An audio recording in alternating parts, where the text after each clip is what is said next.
మాట్లాడే గాడిద పప్పు. పచ్చని పొలాల మధ్య ఉన్న శ్యాంపూర్ గ్రామంలో పప్పు అనే గాడిద నివసించేది. పప్పు సాధారణ గాడిద కాదు, అతనికి ఒక ప్రత్యేక గుణం ఉంది. అతను మాట్లాడగలడు.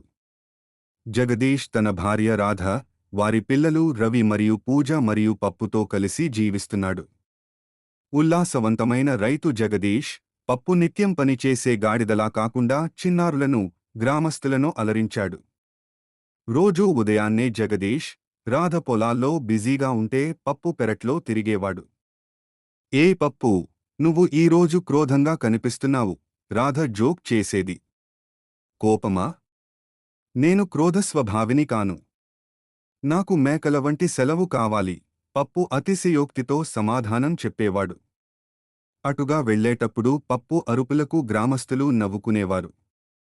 పప్పుకు పంచుకోవడానికి చాలా ఆలోచనలు ఉన్నాయి మరియు అతను దాని గురించి ఎప్పుడూ సిగ్గుపడలేదు. ఒకరోజు అతను ఊరి గుడి బయట కూర్చొని ఉండగా చుట్టూ పిల్లల గుంపు గుమిగూడింది. పప్పు, జీవితానికి అర్థం ఏమిటి అని ఆసక్తిగా అడిగాడు చిన్నపిల్లవాడు రవి. ఆహ్, జీవితం, పప్పు తన తలగోకడం నాటకీయంగా ప్రారంభించాడు. జీవితం ఈ ఎండుగడ్డి లాంటిది.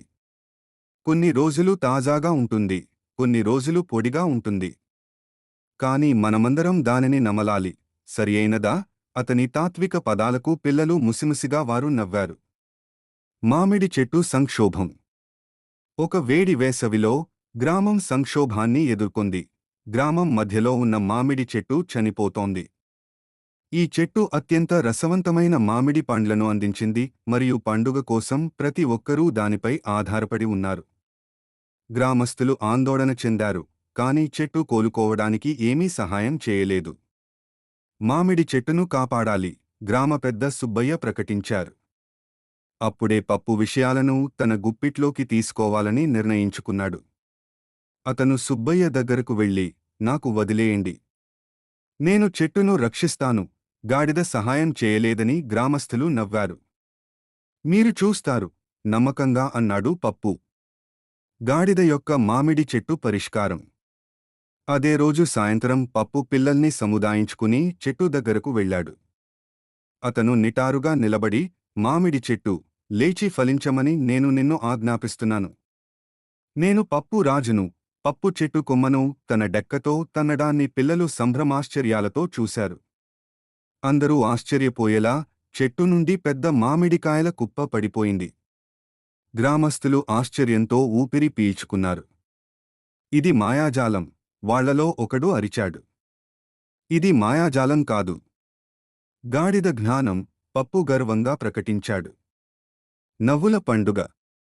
పప్పు యొక్క కీర్తి పెరిగింది మరియు నవ్వుల పండుగకు ముఖ్య అతిథిగా ఆహ్వానించబడ్డాడు. పండుగ ఘనంగా నిర్వహించడంతో పాటు మాట్లాడే గాడిదను చూసేందుకు చుట్టుపక్కల గ్రామాల ప్రజలు తరలివచ్చారు. పప్పు తన మామిడి పండ్ల పొదుపు మాయాజాలం మరియు నేను సింహం మరియు పులితో పోరాడాను అనే అడవి సాహసాల గురించి కథలు చెప్పాడు. కథ యొక్క నీతి. శ్యాంపూర్లో, మీరు ఎంత చిన్నవారైనా లేదా సాధారణమైనా మీ ప్రత్యేక లక్షణాలు పెద్ద మార్పును కలిగిస్తాయని అందరూ నేర్చుకున్నారు. మరియు కొన్నిసార్లు ఒక మంచి నవ్వుతో సమస్యను పరిష్కరించడానికి ఉత్తమ మార్గం మరియు బహుశా ఒక చిన్న గాడిద మాయాజాలం.